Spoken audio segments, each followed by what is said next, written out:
Selamat datang kembali di Jin dan Jun Channel bersama saya Junaidi dalam seri tutorial Google Form. Guys, kita lanjutkan materi sebelumnya ya. Sebelumnya kan kita bahas soal pengaturan pertanyaan berdasarkan jenis ya, yang saya pakai kemarin jawaban singkat. Nah, kali ini kita selesaikan jenis pertanyaan yang lain guys, yaitu pengaturan validasi respon. Oke, kalau kemarin saya bilang pengaturan pertanyaan, kali ini namanya validasi respon. Jadi ini contohnya jenis pertanyaan yang saya gunakan adalah jawaban singkat, kemudian ada validasi respon. Oke, itu udah kita bahas pada video sebelumnya. Kemudian yang ingin saya bahas adalah yang belum terbahas itu kayak alamat tinggal nih guys ya. Jadi kalau jawaban singkat, ini kan jawaban singkat ya. Ketika teman-teman aktifkan validasi respon, maka dia akan ada 4 tipe pertanyaan. Oke. Tetapi yaitu ada angka, teks, panjang, dan ekspresi reguler. Nah, kalau dia tipe pertanyaannya paragraf atau esai gitu ya, maka dia berbeda guys gitu ya. Ketika teman-teman aktifkan validasi respon, di tipe paragraf cuma ada 2, panjang dan ekspresi reguler. Oke. Nah, panjang ekspresi reguler ini di jawaban singkat juga ada.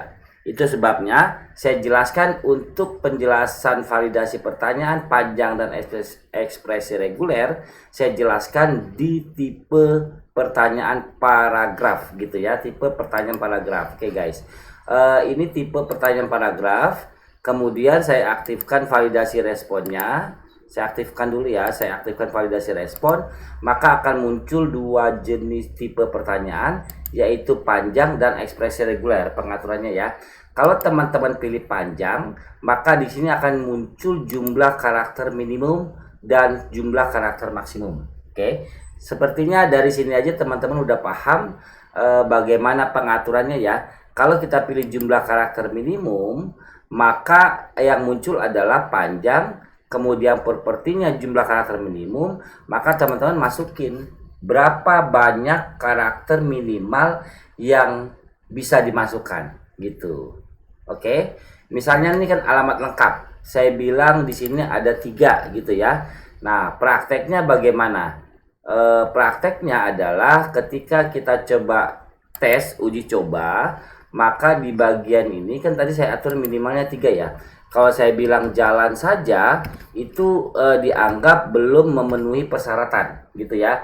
Coba tuh, harus berisi setidaknya 3 karakter gitu ya. Karena memang untuk menentukan sebuah alamat nggak mungkin di bawah 3 kan gitu ya. Pengaturnya silakan teman-teman atur mau bagaimana, berapa banyak. Kemudian juga ada pengaturan maksimum guys gitu ya. Nah, pengaturan maksimum ini berarti kalau teman-teman pilihnya panjang, kemudian pengaturannya maksimum, maka maksimal huruf yang bisa masuk itu berapa. Artinya biar penulisan alamat juga tidak terlalu panjang, maka teman-teman bisa atur maksimalnya. Atau kalau teman-teman nggak mau dia menulis alamat terlalu singkat, teman-teman bisa atur pengaturan minimalnya gitu ya. Nah, begitu aja guys, dicoba aja. Saya yakin teman-teman bisa explore gitu ya. Nah, oke. Yang berikutnya saya akan jelaskan adalah pada jenis pertanyaan pilihan ganda guys. Kalau pada jenis pertanyaan pilihan ganda, maka ketika teman-teman aktifkan validasi respon, maka pilihan ganda itu ada pengaturan deskripsi, buka bagian berdasarkan, jawaban, kemudian acak urutan opsi. Acak urutan opsi ini sudah pernah saya jelaskan sebelumnya. Artinya ketika tampil di pengguna yang berbeda, maka urutannya nggak harus laki-laki pertama, perempuan kedua, bisa jadi diputar-putar gitu ya. Oke, nah lalu pengaturan berikutnya adalah buka bagian gitu ya. Artinya kalau misalnya si responden memilih laki-laki, maka akan lanjut ke bagian tertentu. Nah, ini biasanya tipe formulir yang banyak halaman guys. Oke, secara khusus bagaimana penggunaan bagian ini nanti saya jelaskan pada video tersendiri. Kali ini saya mau jelaskan fungsinya. Jadi kalau dia pilihan ganda atau dia dalam bentuk drop down, oke, maka pengaturan validasinya itu ada buka bagian berdasarkan jawaban ya. Jadi pilihan ganda maupun drop down sama-sama membutuhkan satu jawaban dan pengaturannya pun sama. Oke. dia milih apa bisa kita atur ke bagian-bagian tertentu gitu ya. Nah, kemudian yang mau saya jelaskan pada video kali ini adalah untuk jenis centang, guys. Jenis centang ini berbeda dengan pilihan ganda dan drop down, karena pilihan ganda drop down hanya satu jawaban, kalau centang bisa lebih dari satu, guys, gitu ya. Oke, kalau pengaturan jenis pertanyaannya drop down, teman-teman aktifkan validasi respon gitu ya, validasi respon, maka yang muncul adalah pengaturan paling sedikit dan paling banyak. Oke. Nah, ketika teman-teman pilih paling sedikit, maka teman-teman masukkanlah. Misalnya ini kan jumlah pilihannya ada 1, 2, 3, 4. Ada 4 ya. Teman-teman bilang paling sedikit 2. Oke. Coba kita jalankan. Artinya kalau memang dia paling sedikit 2, maka si responden tidak akan bisa meninggalkan pertanyaan ini kalau pilihannya masih belum mencapai 2. Nah, ini harus memilih paling sedikit 2 opsi. Nah, ini biasanya contoh pertanyaan hobi misalnya. Kan hobi seseorang itu bisa jadi lebih dari satu, guys. Bulu tangkis, dia hobinya renang gitu ya. Nah, ketika dia milih 2, maka ini dianggap memenuhi syarat gitu ya. Oke, itu kalau kita aturnya minimal pilihan gitu ya. Oke, kalau teman-teman atur minimal yang teman-teman atur ada paling banyak, oke, berarti misalnya paling banyak 2 lah gitu ya. Lalu teman-teman uji gitu ya. Nah, ketika teman-teman pilihannya 1, kan yang dia minta paling banyak. Nah, kalau 1 dia dianggap benar. Kalau 2 dia masih dianggap benar. Nah, kalau 3 justru dia tidak dianggap benar gitu ya, karena di minimal paling banyak 2, tidak boleh lebih dari 2. Nah, gitu. Oke, teman-teman, saya rasa teman-teman bisa eksplor lebih jauh lah ya. Nah, saya mau jelaskan lagi untuk pengaturan opsi centang ini, selain ada pilihan paling sedikit, paling banyak, ada pilihan persis gitu ya. Persis. Misalnya persis 2 gitu ya. Persis 2, kalau kita coba jalankan, maka ketika teman-teman pilihannya 1, maka dia tidak memenuhi syarat.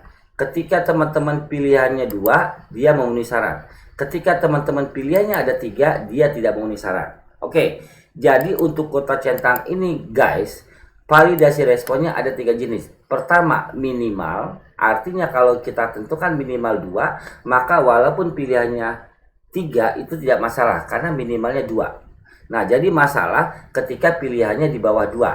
Nah, kalau bicaranya teman-teman atur maksimal, maka ketika misalnya maksimalnya 2, maka dia akan jadi masalah ketika pilihannya di atas 2. Kalau di bawah 2 itu tidak masalah gitu ya. Jadi maksimal 2, milihnya 1 itu benar. Minimal 2, milihnya 1 itu salah gitu ya. Kalau minimal 2, milihnya 3 itu benar, milihnya 2 itu benar. Kalau maksimal, nah maksimal 3, milihnya 4 itu salah. Oke, guys. Nah, artinya kalau minimal yang dibatasi jumlah pilihan minimal harus sekian, kalau maksimal jumlah pilihan maksimal sekian. Tetapi kalau persis, nah itu kalau diminta 2 ya harus 2. 1 salah, 3 salah gitu ya. Kalau diminta 3 ya harus 3. Oke, guys, sampai di sini penjelasan saya tentang pengaturan jenis pertanyaan berdasarkan jenis pertanyaan. Sehingga untuk jenis pertanyaan jawaban singkat, paragraf, kemudian kotak centang sudah kita jelaskan secara detail. Selanjutnya saya akan menjelaskan pengaturan untuk jenis pertanyaan pilihan ganda dan pertanyaan drop down yang mengarah kepada halaman atau bagian tertentu. Nah, itu saya bahas pada video berikutnya, guys. Jangan lupa tonton video saya sebelumnya dan tonton video-video saya berikutnya. Jin dan Jun Channel mohon pamit. Semoga materi ini bermanfaat.